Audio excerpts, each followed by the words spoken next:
Donc, ce soir, nous continuons nos séances sur la santé, le corps, la guérison et l'éveil de l'esprit, puisqu'une cour miracle nous apprend qu'il y a une liaison très forte, un rapport très fort entre ces quatre dimensions de notre expérience ici sur Terre, ou nous pouvons aussi dire dans l'illusion de ce plan ici. Le corps, la condition du corps que nous appelons la santé ou pour certaines personnes la maladie, l'éveil, une conscience claire, la connaissance de la réalité que nous cherchons et la guérison de l'esprit dans sa totalité.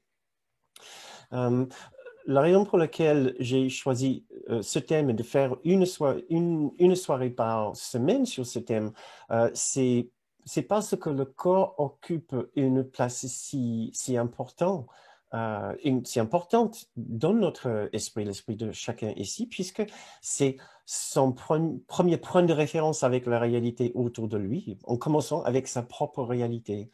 Nous pensons tous être les corps et absolument tout ce que nous comprenons de la réalité se filtre à travers l'expérience ou au moins les sens du corps. Et nous ne pouvons pas éviter la conscience de nos corps et de ce que nous pensons de nos corps et le voyage du corps à travers ce monde sur le chemin de l'éveil. Un cours miracle a sa façon particulière, comme avec plein d'autres choses, à faire ce travail avec le corps.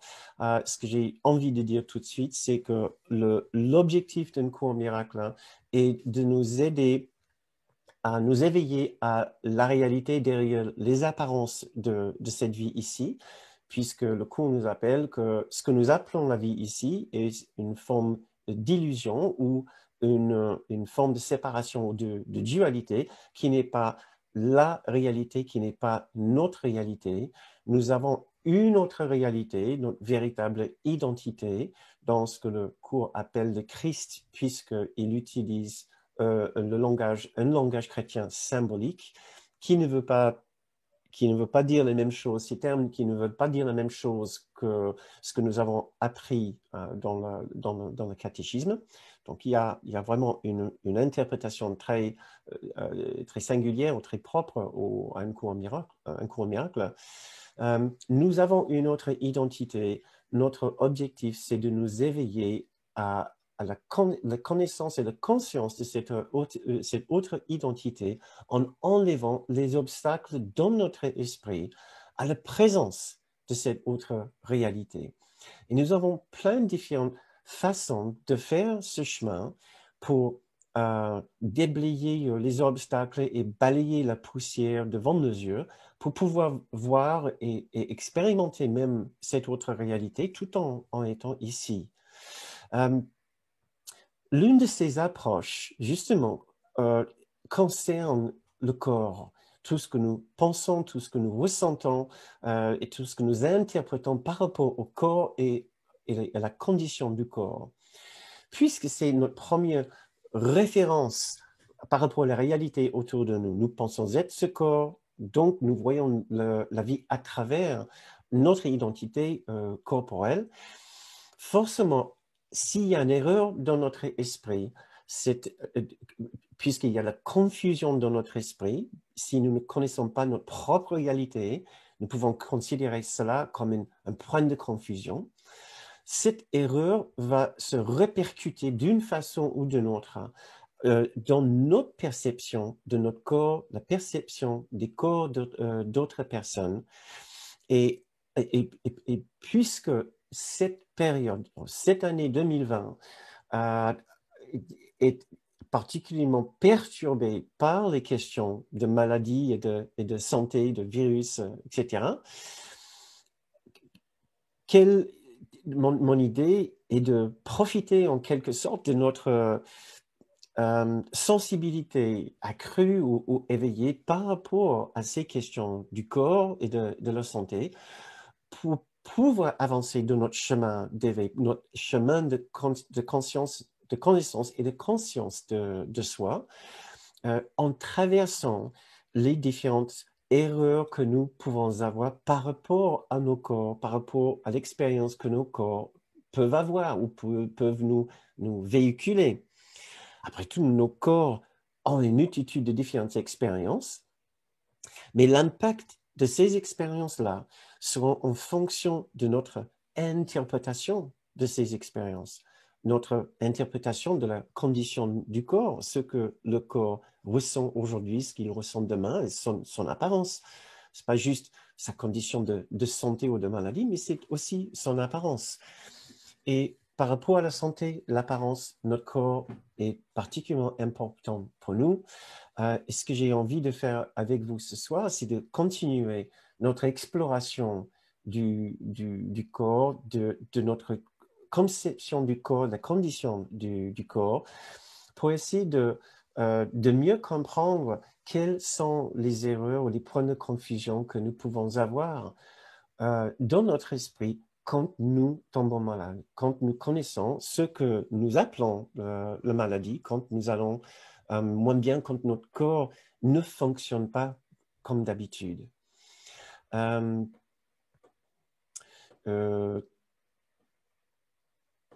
Donc là où j'ai envie de commencer tout de suite, c'est en réfléchissant à deux questions très simples. Qu'est-ce qu'est la maladie et qu'est-ce qu'est la guérison? Puisque nous avons un esprit maintenant divisé, nous avons un esprit en deux parties. Une partie qui est occupée ou dominée par l'ego, l'ego étant la voie de la séparation en nous, la voie ou l'identité qui veut faire perdurer la séparation, l'idée de notre identité séparée de l'unité parfaite. Cette voie en nous, c'est la voie de la séparation, la voie de l'ego, va avoir sa propre façon de définir la maladie étant simplement une condition dans laquelle le corps se trouve, où le corps ne fonctionne pas comme d'habitude. J'aime bien cette définition-là. Le corps ne fonctionne pas selon les normes, selon nos attentes, puisque ça commence déjà par enlever tout jugement de ce qui peut être une condition dans laquelle notre corps n'est pas le même que le corps d'autres personnes. La maladie, donc nous pouvons considérer une façon par laquelle le corps ne fonctionne pas selon les normes. L'ego va avoir sa façon d'interpréter cette condition-là, et surtout de le juger et de s'en servir. Or, puisque nous avons un esprit divisé, nous avons aussi une autre partie que nous appelons la partie juste, l'esprit juste, qui nous attache à notre grand soi, à la différence de notre petit moi ou le petit soi. Et dans ce grand soi, dans cet esprit juste, nous connaissons et nous trouvons la présence du Saint-Esprit. Selon un cours miracle, le Saint-Esprit est la présence de Dieu ou la voix de Dieu, c'est le souvenir de notre propre réalité et de notre propre conscience dans l'unité de Dieu, dans l'unité parfaite, l'amour parfait. Le Saint-Esprit n'est pas une présence mystérieuse, nous le contenons tous.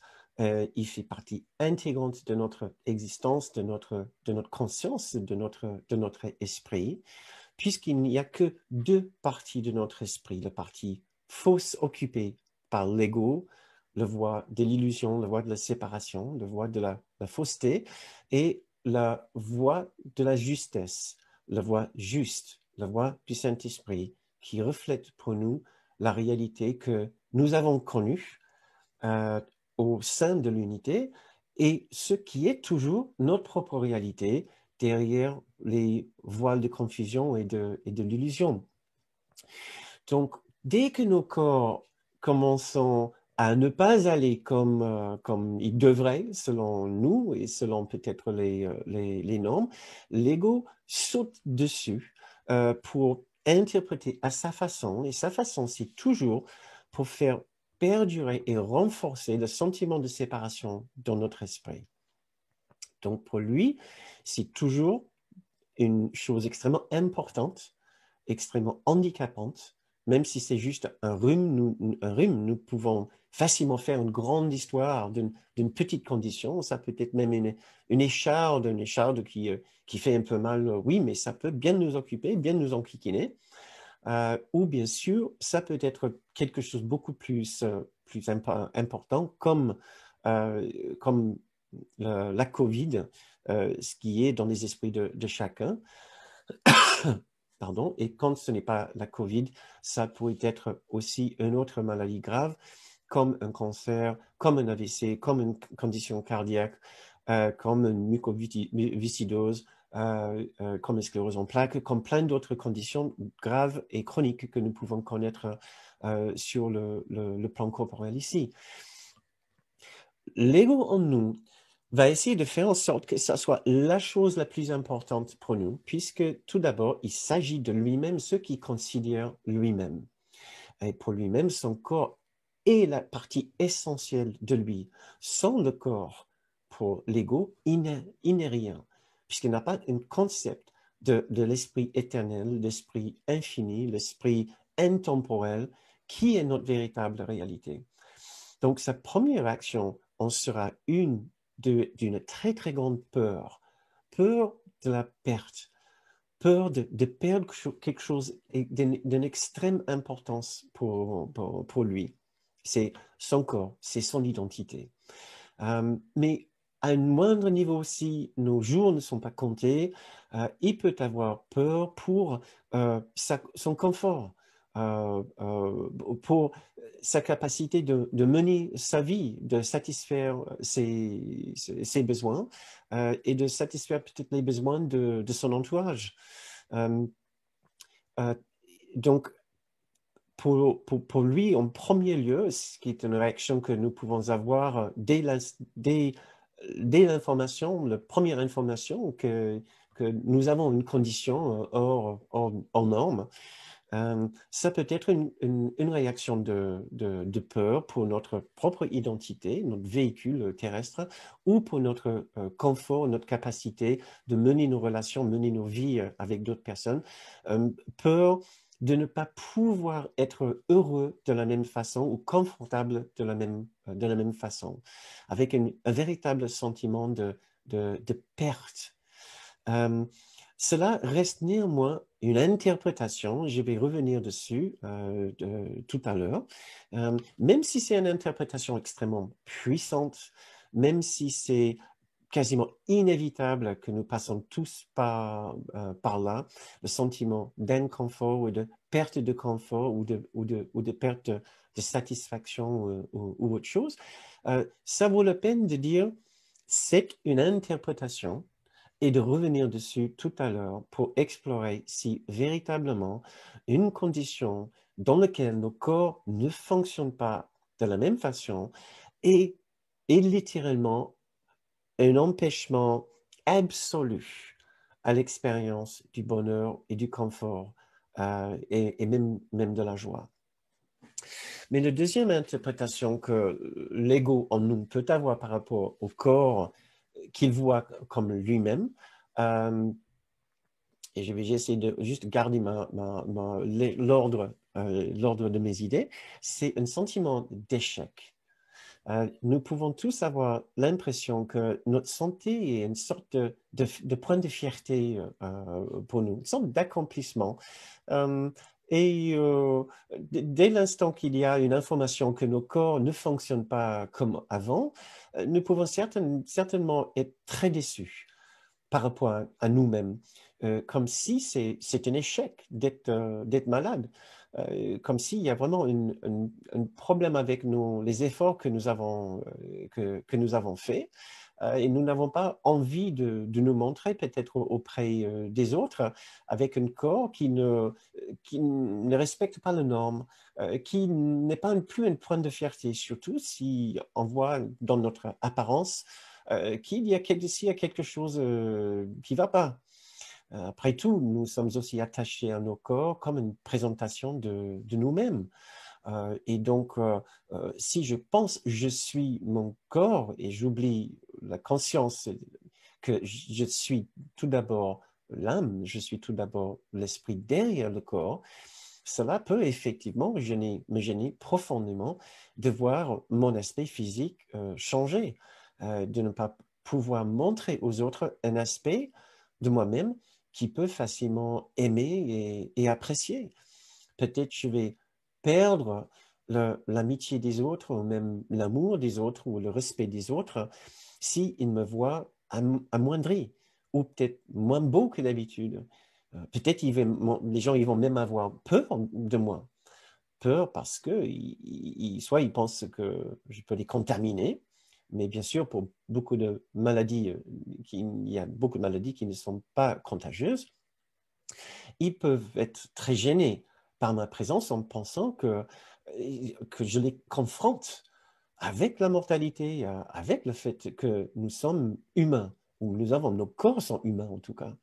Euh, et ils peuvent être très inconfortables à nous voir amoindris avec une maladie. Donc, je risque de perdre contact avec eux, perdre leur amitié euh, et le contact avec eux. Et ça, c'est encore une autre interprétation que l'ego peut placer sur une maladie, sur une condition physique amoindrie, où il nous bassine avec l'idée que c'est un vrai échec. Or, nous devons remettre ça en question aussi et au moins prendre assez de recul pour savoir que c'est juste une idée. Le fait de ressentir ou de penser que ma maladie, ma condition physique est un échec est tout d'abord une idée, tout d'abord une interprétation. Et je dois ouvrir mon esprit à la possibilité que ma condition physique peut me sembler un échec, mais à la fin, c'est purement un état physique différent. Et par la suite, nous allons essayer de trouver d'autres interprétations pour ce qui est en train de se passer. Troisième interprétation que l'ego peut placer sur notre condition physique amoindrie, c'est une faute. C'est une faute, mais une erreur monumentale d'être malade. C'est un problème et c'est un vrai problème qui reflète sur la qualité de ce que je suis. C'est au-delà d'un échec. Un échec, c'est simplement que j'ai raté la cible.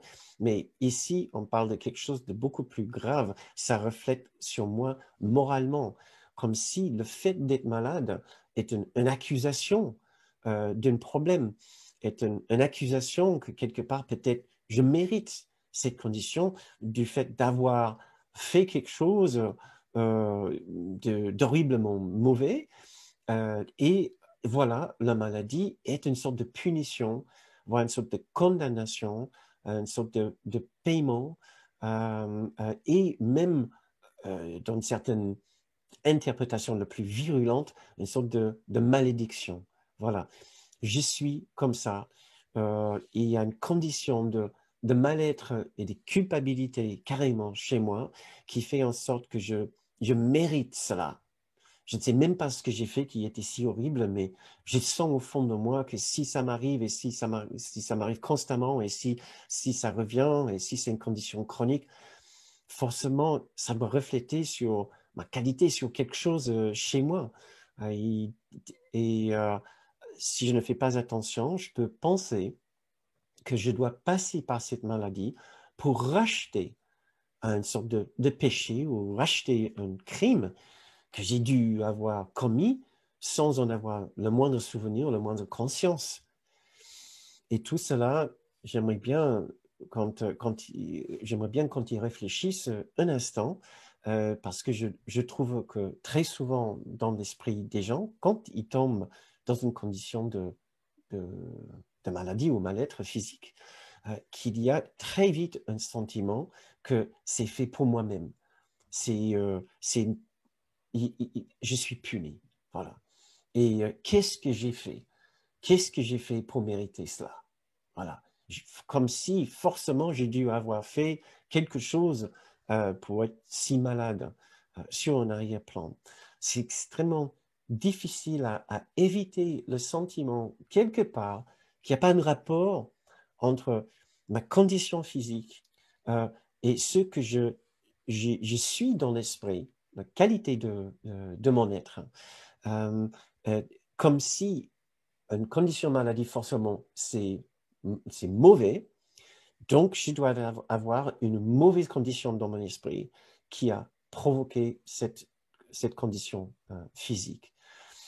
Encore, nous en parlons pour devenir et rester vigilant par rapport à ce genre de pensée que je peux entretenir dans mon esprit faux. Et encore, la raison pour laquelle nous voulons devenir très conscients de ce que nous sommes en train de penser, peut-être tout bas, peut-être pas sur le premier plan de notre esprit, mais ce que nous sommes en train de penser tout bas ou ce que nous pouvons penser tout bas par rapport à nous-mêmes, par rapport au fait d'être malade par rapport à d'autres personnes ou être amoindri par rapport à d'autres personnes. Nous voulons en devenir conscients pour pouvoir en faire quelque chose par la suite, pour ne pas juste donner notre accord systématique à ces interprétations que nous pouvons voir, une fois emmenés vers la lumière, sont fausses, ou au moins sont purement une interprétation et ne sont pas forcément la vérité, ou certainement pas toute la vérité. Donc nous avons un sentiment de peur et de perte, un sentiment d'échec, un sentiment de faute, et il y a un quatrième, il y a un sentiment de stupidité que nous pouvons penser par rapport à nous-mêmes, le fait d'être tombé malade, le fait peut-être d'avoir fait quelque chose pour provoquer notre sortie de la norme, notre sortie des voies de la bonne santé. Qu'est-ce que j'ai fait? Est-ce que je me suis exposé à un microbe? Est-ce que je ne me suis pas bien occupé de moi-même? Je n'ai pas fait assez de sport si je suis cardiaque ou je n'ai pas mangé correctement si je suis diabète. Quelle est ma faute, mais au niveau de mon intelligence, au niveau de ma façon de prendre soin de moi, qui a fait en sorte que j'ai cette condition maintenant? Et il est bien possible que nous ne connaissons pas forcément tous ces 4 différents aspects de l'ego quand nous tombons malades, mais il est certainement probable qu'il y a au moins une, deux ou même trois de ces différentes interprétations qui peuvent être très présentes dans notre esprit dès que nous faisons une sortie de la norme, nous faisons une sortie de la santé. Maintenant, ça vaut la peine de juste revenir sur chacune de ces interprétations et voir le potentiel d'une fausse idée, aussi puissante que ces pensées peuvent être dans notre esprit. Il est aussi, nous devons aussi renforcer dans notre esprit le fait que ce sont juste des interprétations, c'est juste des idées par rapport à notre condition. Mais maintenant, l'ego va absolument tout faire pour nous convaincre de la vérité, de la réalité de ces interprétations. Et nous devons nous méfier et être très vigilants puisqu'il est extrêmement rusé. Et aussi bien que nous pouvons essayer d'être extrêmement bienveillants à notre propre égard, nous ne sommes jamais à l'abri de retomber dans l'un de ces mensonges ici ou l'une de ces interprétations qui vont nous rebasculer vers l'ego. Son but est de nous faire focaliser entièrement sur notre condition physique comme une vraie perte, un vrai échec, une vraie faute et une démonstration de notre stupidité. Tout cela parce que son objectif à lui est de nous faire rester dans les confins de sa conscience, la petite conscience de l'individualité, de la particularité, et éviter à tout prix que nous regagnions conscience de l'Esprit juste en nous, du grand soi en nous, de l'Esprit Saint en nous. Le fait de nous faire focaliser entièrement sur notre condition comme une chose horrible garde notre pensée limité sur notre propre petite identité, notre propre petit moi, au lieu de réfléchir plus grandement, plus aisément, plus largement, et ce que nous sommes derrière le corps et derrière l'esprit attaché au corps. Puisque sans trop de difficultés, nous pouvons mettre en question chacune de ces interprétations de l'ego. Est-ce que le fait d'être malade nous condamne à une vie sans bonheur et sans joie? Est-ce que c'est une fatalité que le fait d'être malade nous exclut la possibilité de connaître la joie et le bonheur et un sentiment d'amour? Ça serait extrêmement difficile de dire oui d'une façon catégorique, même si le oui, même si le non, cela n'est pas le cas, ne vient pas forcément facilement puisque nous sommes tellement attachés au corps comme l'origine de notre bonheur ou au moins le véhicule de notre bonheur. Nous avons peut-être un peu de difficulté dans un premier temps à admettre la possibilité que nous pourrions peut-être être heureux malgré le corps, malgré une situation de contrainte ou d'handicap.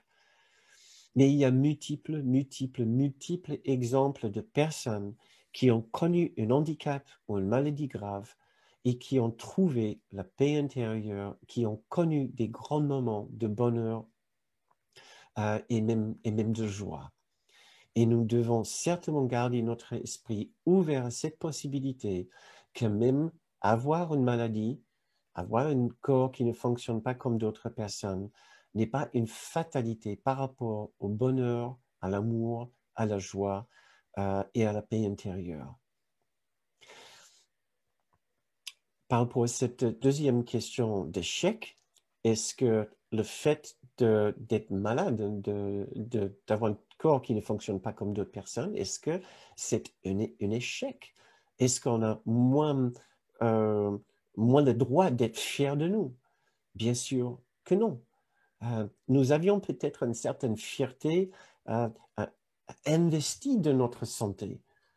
Et cela fait partie du jeu de la particularité, de l'individualité de notre ego, puisqu'il veut toujours jouer sur sa grandiosité, il veut jouer toujours sur sa différence positive par rapport à d'autres personnes. Donc, forcément, quand il a un corps amoindri, il va le prendre très mal, pensant que ça reflète sur lui-même, puisqu'il a tellement investi dans la présentation de son corps à d'autres personnes, et il va avoir du mal à ne pas le prendre comme un échec.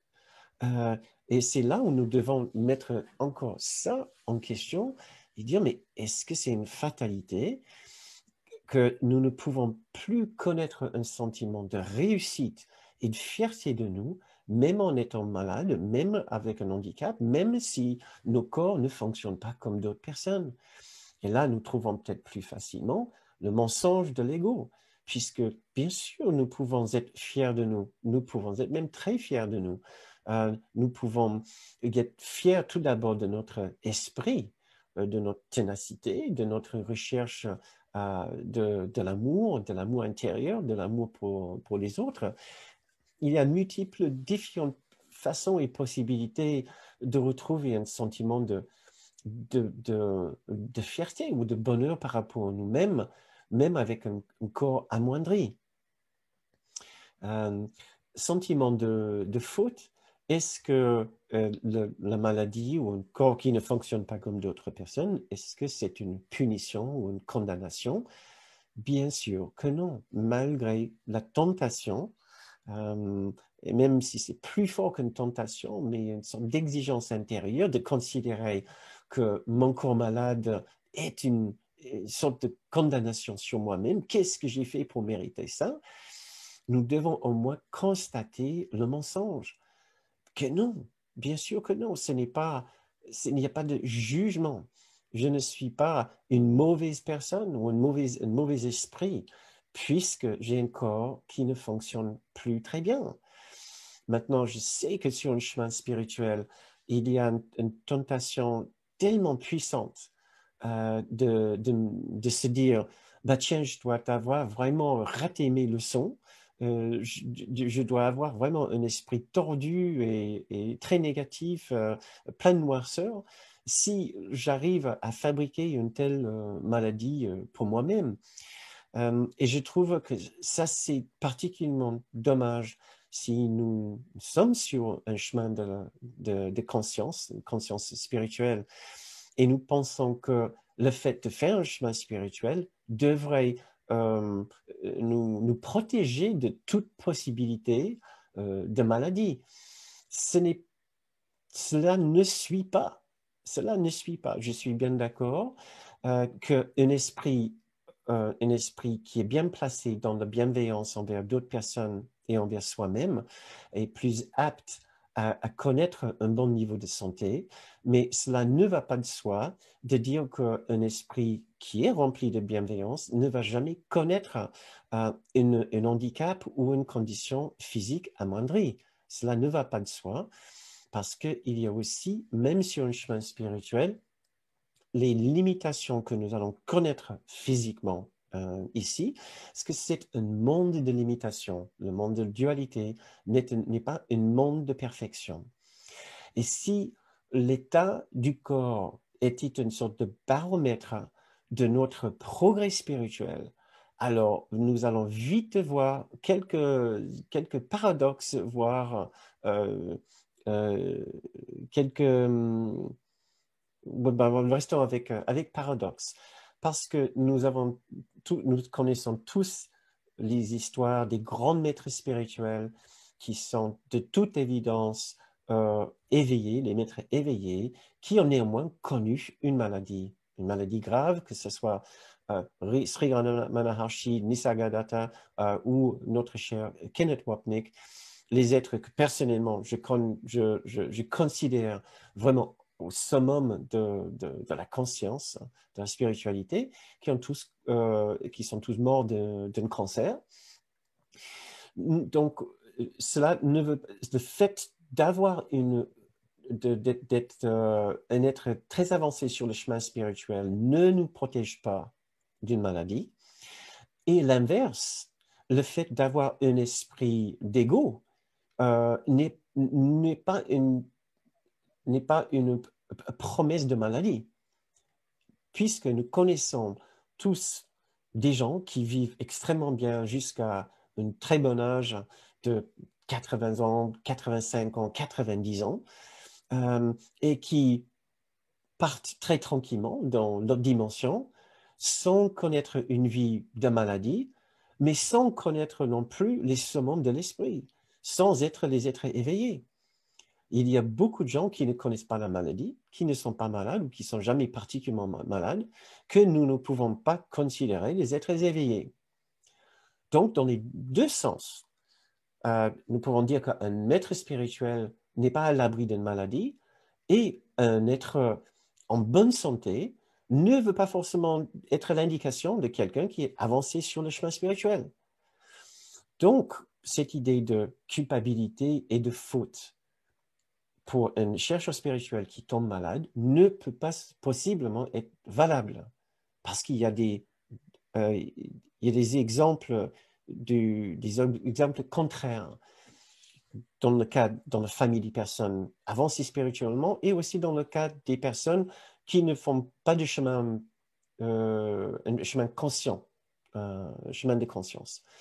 Euh, donc, nous avons toute raison de nous dire que nous n'avons pas raison de nous culpabiliser et nous juger et considérer cela comme une condamnation, une malédiction, une punition si nous tombons malades.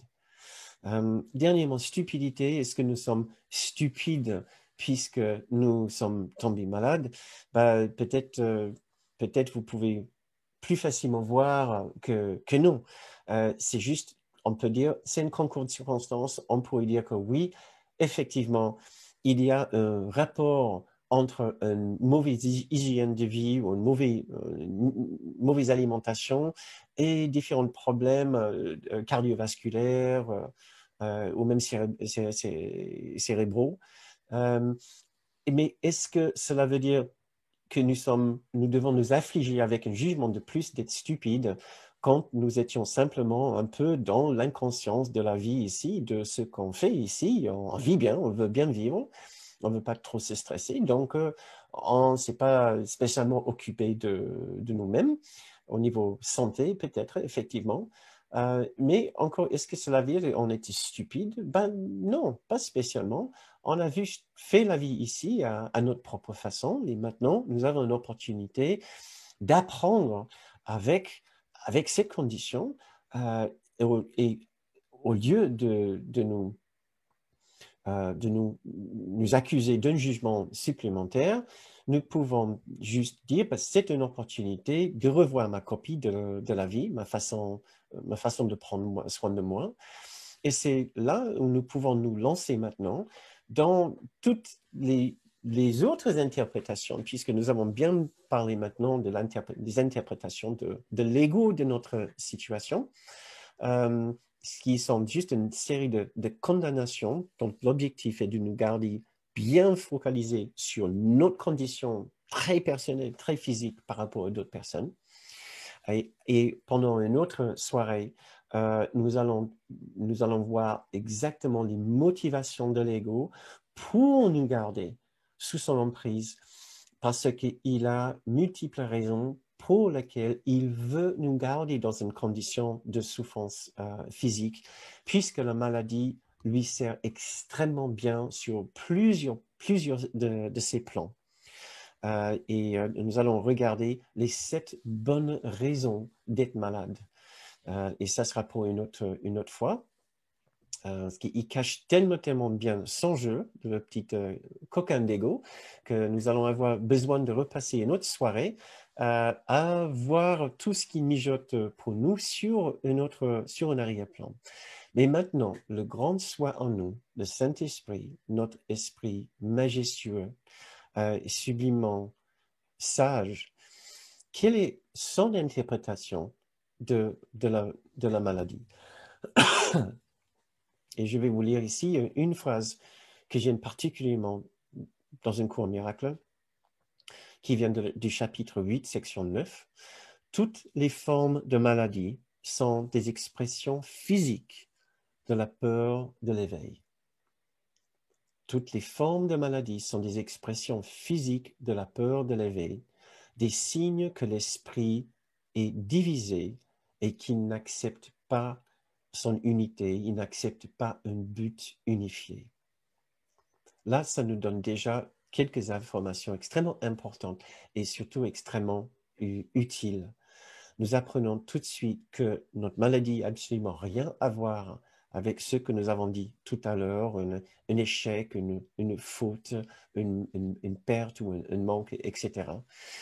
La maladie, tout d'abord, si je dois préciser que le simple fait de se trouver dans le monde de la séparation, la conscience de la séparation, selon un cours miracle, est déjà une maladie selon le cours. Notre esprit est malade s'il cherche à quitter l'unité, s'il cherche à quitter sa perfection au sein de l'amour de Dieu. Donc nous ne pouvons pas être sur terre sans être malade.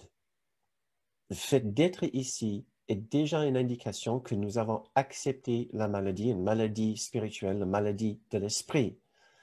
Maintenant, ce qui se passe par la suite, c'est que cette maladie de la séparation, si vous voulez, s'exprime parfois en se transformant en une maladie physique. Pas toujours. Il y a d'autres formes de maladies, une maladie financière, maladie relationnelle, maladie professionnelle, pour parler juste des situations négatives que nous pouvons manifester pour nous-mêmes ou provoquer pour nous-mêmes. Mais en l'occurrence, nous parlons ici de l'expression de la séparation qui prend la forme d'une maladie physique.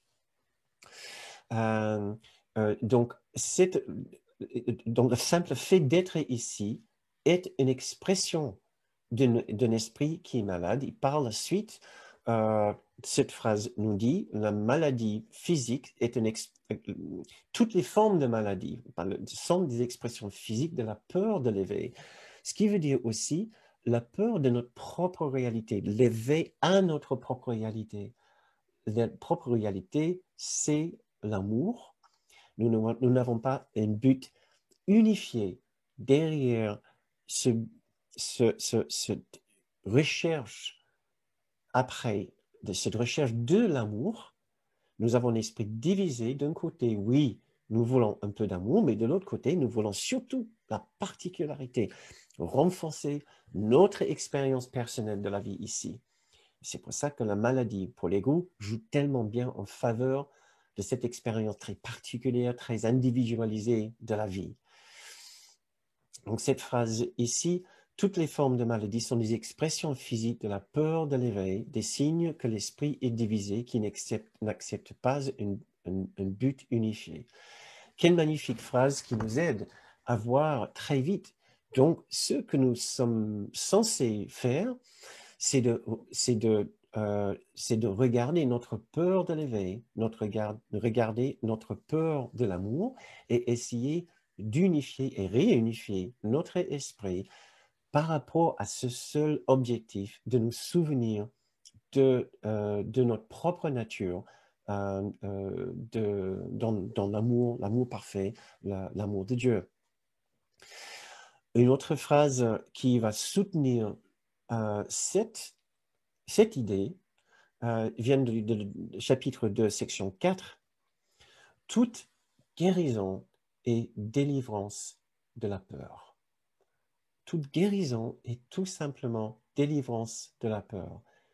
La peur de quoi? Comme nous avons dit tout à l'heure, la peur de l'éveil, la peur de l'éveil à notre propre nature, le fait que nous ne sommes pas ceci, nous ne sommes pas ces corps avec toutes leurs conditions. Nous sommes infiniment plus grands et plus beaux et plus majestueux que cela. Et une autre phrase qui va encore un petit peu plus loin, qui vient du chapitre 8, section 9. La décision de s'éveiller est le reflet de la volonté d'aimer. La décision de s'éveiller est le reflet de la volonté d'aimer, puisque toute guérison comporte le remplacement de la peur par l'amour. Toute guérison est le remplacement de la peur par l'amour. Ce qui est très intéressant dans cette phrase, c'est qu'il est en train de dire que la décision de s'éveiller, c'est la guérison. La décision de s'éveiller est le reflet de la volonté d'aimer, puisque toute guérison, qui est la décision de s'éveiller, comporte le remplacement de la peur par l'amour. La guérison, c'est la décision de s'éveiller. Et la décision de s'éveiller, c'est le fait de retrouver la volonté d'aimer. Je trouvais cette idée absolument sublime, la volonté d'aimer. La guérison va se faire à travers l'apprentissage de cette volonté d'aimer, de vouloir aimer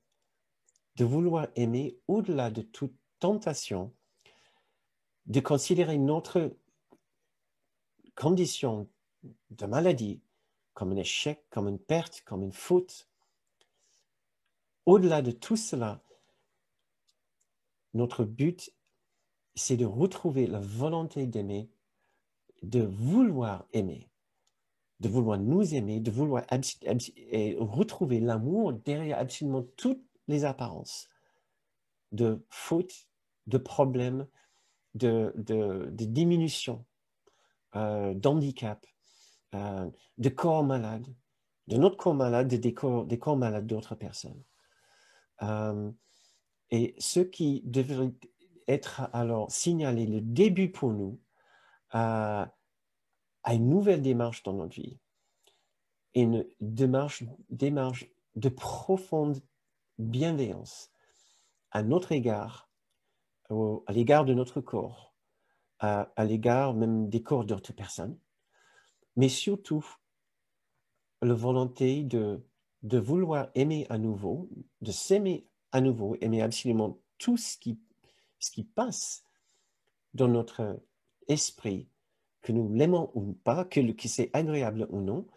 Notre objectif, c'est de ne plus laisser passer les pensées aussi noirâtres, aussi ténébreuses que l'ego que l'ego nous offre. Et maintenant, de nous trouver dans un nouvel esprit, dans l'esprit saint, dans notre propre esprit saint, notre esprit juste, et d'interpréter, réinterpréter notre condition physique de la façon le plus puissamment bienveillante possible. Et c'est ça l'opportunité, en quelque sorte, de la maladie ou d'une condition physique. C'est que ça nous offre la possibilité de voir quelle est l'attitude que nous avons envers nous-mêmes. Est-ce que c'est vraiment une attitude de douceur et de gentillesse et de bienveillance? Comment sommes-nous par rapport à nous-mêmes? Est-ce que nous sommes vraiment gentils? Est-ce que nous avons un regard gentil par rapport à notre corps, ce véhicule que nous considérons nous-mêmes? Et comment maintenant nous pouvons-nous changer notre regard sur nous-mêmes et absolument toutes les pensées autour de cette question de nous, notre corps et notre condition physique? Comment remettre l'ensemble de toutes ces attitudes, toutes ces pensées, toutes ces interprétations en question et de trouver systématiquement et chaque fois une interprétation la plus constructive, la plus bienveillante, que notre maladie était simplement une erreur, un point de confusion, l'expression de la dualité, l'expression d'une volonté qui n'était pas unifiée derrière un but d'amour, était l'expression de la peur de s'éveiller. C'est tout ce que c'est. Notre condition physique, que ce soit grave, chronique, que ce soit passagère, que ce soit juste même un ongle cassé, qui peut bien nous embêter quand même, ou une dent carriée. Comment nous pouvons considérer cela dans la lumière le plus positive et le plus aimante pour nous-mêmes maintenant? Comment pouvons-nous transformer notre expérience corporelle ici comme un moyen extrêmement puissant de nous avancer dans nos leçons d'amour, de bienveillance, de considération, d'inclusion dans notre cercle d'amour? Puisque si nous arrivons à nous inclure malades comme nous pouvons l'être dans notre propre cercle d'amour, alors nous serons bien plus capables d'inclure toute autre personne aussi dans notre cercle d'amour.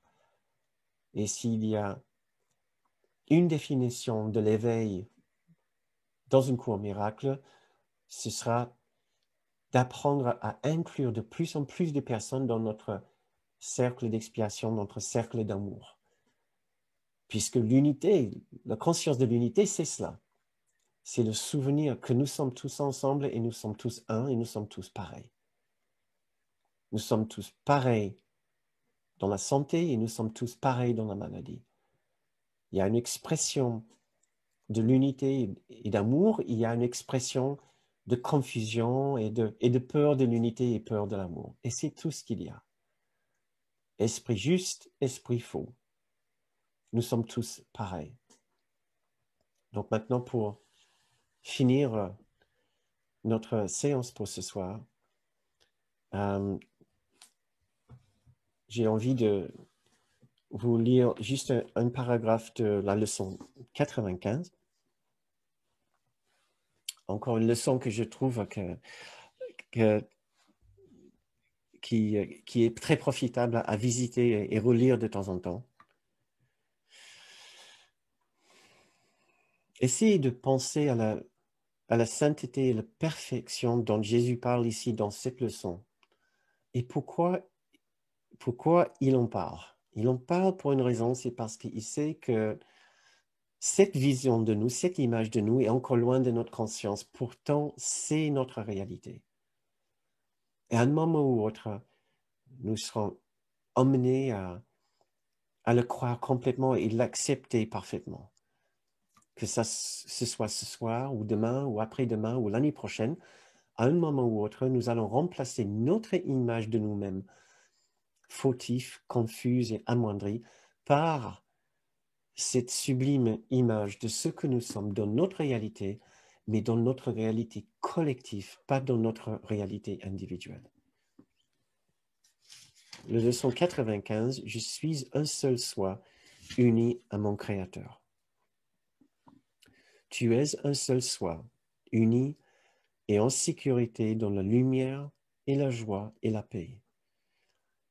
Tu es le Fils de Dieu, un enfant de Dieu, un seul soi, avec un seul Créateur et un seul but, à porter la conscience de cette unité à tous les esprits, afin que la véritable création puisse étendre la totalité et l'unité de Dieu.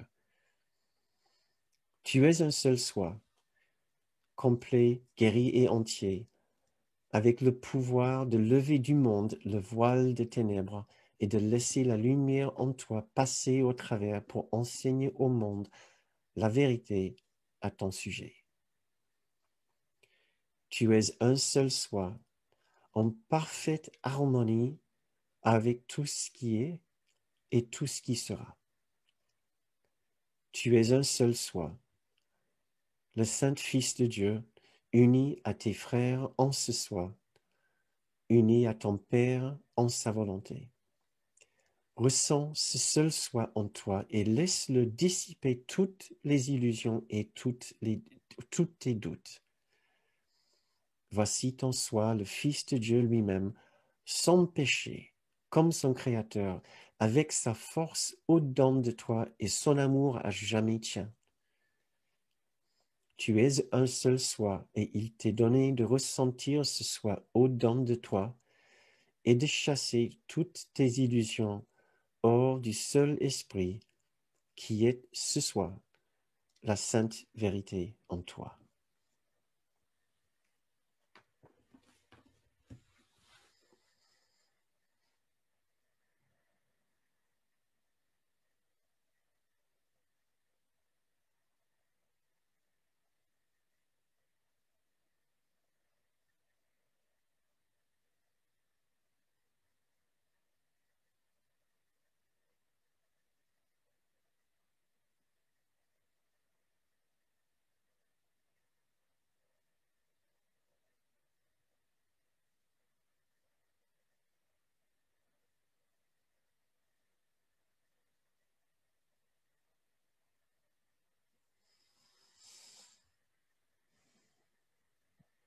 Merci beaucoup, merci pour votre méditation. C'est la fin de notre séance ce soir. Si vous devez nous quitter, nous comprenons bien, il est déjà un petit peu plus tard que d'habitude. Merci beaucoup d'être venu, d'avoir passé un peu de votre temps avec nous. Nous espérons que ces séances enrichissent votre réflexion, votre chemin et vous aident à trouver la trace de l'amour et de la conscience claire dans votre vie. Si vous aimez ces séances, peut-être vous pouvez nous faire une contribution financière pour cette activité que nous offrons sur la base d'une contribution libre, ce que vous pouvez faire en visitant mon site bernardgroom.com où vous trouvez un lien pour faire une contribution. Et je vous remercie d'avance pour votre aide qui nous permet à continuer à donner ces séances. Merci beaucoup. Maintenant, pour ouvrir la deuxième partie de la soirée, j'espère que vous avez toujours assez d'énergie puisque c'est un peu plus tard que d'habitude. J'aimerais bien savoir ce que vous avez pensé de cette séance puisque je vous ai présenté d'abord dans le newsletter que vous avez reçu récemment et donc qui a servi comme base pour la séance de ce soir. Puis dans cette présentation où je vous ai présenté l'idée que l'ego a 4 interprétations de notre condition physique, chaque interprétation qui est particulièrement négative et qui a pour but de nous garder dans son petit esprit, dans son petit monde et dans la souffrance de son monde.